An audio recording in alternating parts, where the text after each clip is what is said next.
Assalamu alaikum everyone. I hope you all are fine. I'm your teacher Hana Amreen.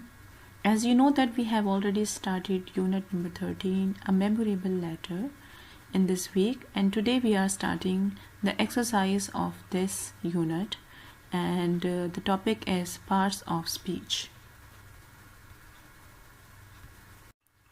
In English grammar there are 8 parts of speech: noun, pronoun, verb, adjective, adverb, preposition, conjunction, and interjection.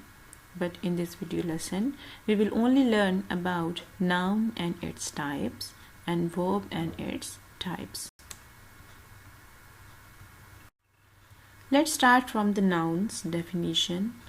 Nouns are simply the names we give to everything around us, whether it be a person, an event, a place, or an object, etc. Every particular name used to define something is a noun. For example, Amsterdam, Anita, Blackberry, honesty, waiter, etc. These are the examples of nouns. A noun has many types. So here we are going to learn how many types of nouns are there in English grammar. The first type of the noun is proper noun. These nouns are the names of specific people and places.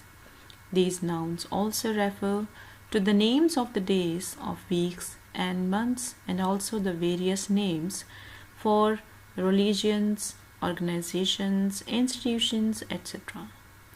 Proper nouns basically refer to the names that are specific to the particular noun. These nouns are always capitalized as they need to be distinct from other nouns. Let's read the example here. William Shakespeare was a playwright. Proper noun, that is the name of a specific person in this sentence, is William Shakespeare. This is the name of a specific person. I will be visiting New York next month. In this sentence, the proper noun is New York, as it is the name of a specific place. The second type of the noun is common nouns. These are the nouns that are used to denote a general category of the people, places, or things. They talk about general things. They are capitalized only when they are at the beginning of a sentence. Common nouns don't refer to something specific, rather they are general term used for every noun of a particular kind or type. Let's see the example here. The boys went to play cricket. Both boys and cricket are common nouns as they can refer to any boy or any cricket match. There is nothing specified by these nouns. So here the common nouns are boys and cricket. Abstract nouns. These nouns are the names of the things that we cannot perceive through our 5 senses of touching, smelling, seeing, hearing, and tasting. These nouns can also refer to the medical conditions related to the mind and also used to express thoughts. Let's see the example here. She screamed with great delight.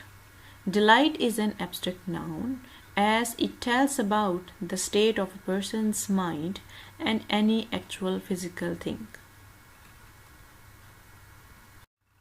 Countable nouns. The nouns that fall under this category are the ones that have both singular and plural forms. They can be counted either relatively or completely and form plurals to associate with plural verbs in a sentence. They can also be expressed in numerical terms like in numbers. Example: I need to buy 4 new suitcases for my trip. Now here the plural word is suitcases and it is a countable noun, as adding s to it makes it plural. Uncountable nouns. These nouns are the exact opposite of countable nouns. These nouns are the names of the things that cannot be counted and have only a singular form. These nouns use singular verbs in a sentence. Example: the furniture was damaged in moving out. Furniture is an uncountable noun and therefore we use the singular was in referring to it. Collective nouns. Collective noun is the name we give to a group of nouns to refer to them as one entity. The most common method of doing this is by using words like group or bunch that can be applicable to most of the nouns in the language today. But there are some specific names given for certain groups of nouns to make things more interesting and funny in language.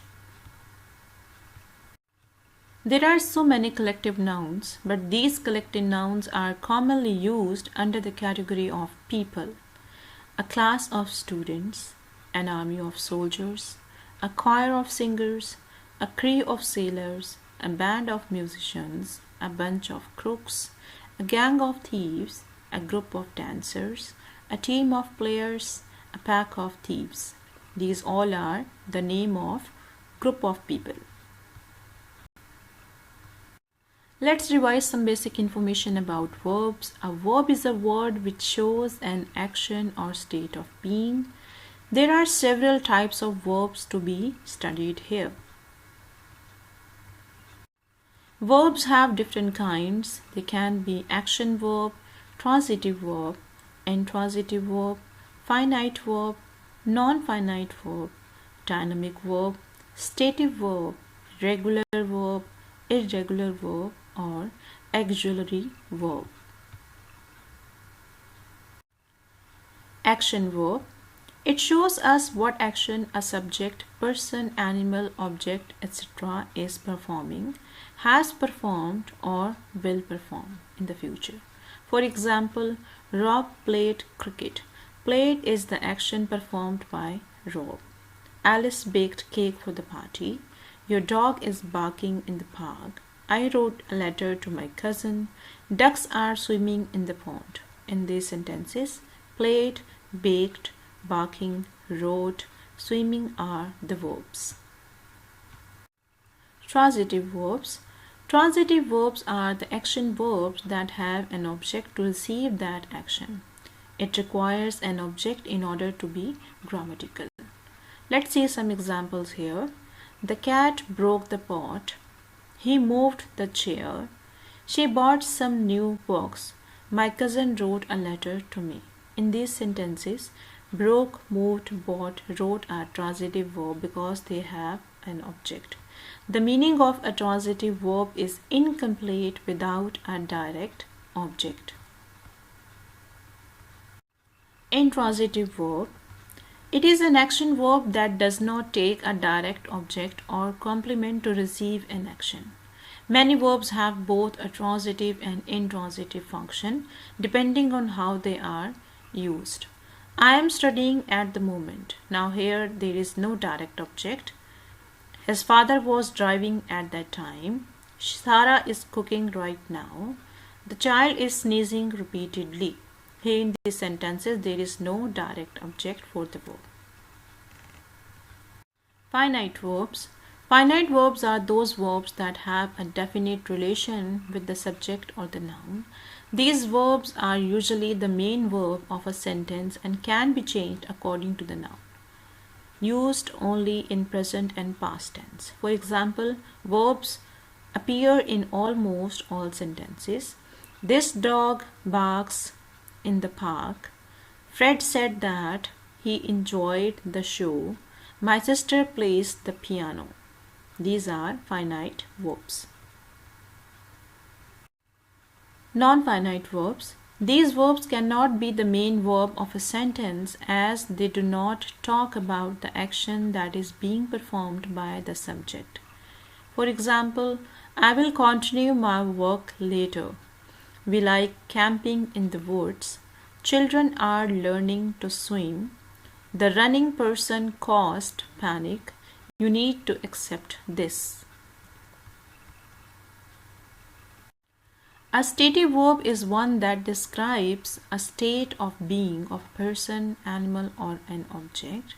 For example, my sister prefers chocolate cake. He likes playing tennis. I think tea is better than coffee. Your brother hates driving. Everyone appeared at the party. Would you mind if I sit here? Always remember me in your prayers. These are the examples of stative verbs. Auxiliary verbs. An auxiliary verb is a verb used to add functional or grammatical meaning to the clause in which it appears. It is used in forming the tenses, moods, and voices of other verbs, also called helping verbs. For example, he is making the assignment, she was giving the presentation, they have been studying, the team will score better this time, I can speak Spanish. Now, in these examples, the underlined words are auxiliary or helping verbs. I'm sure students you have understood well about the verbs and the nouns in this lesson. See you inshallah in the next lesson. Allah Hafiz. Have a nice time.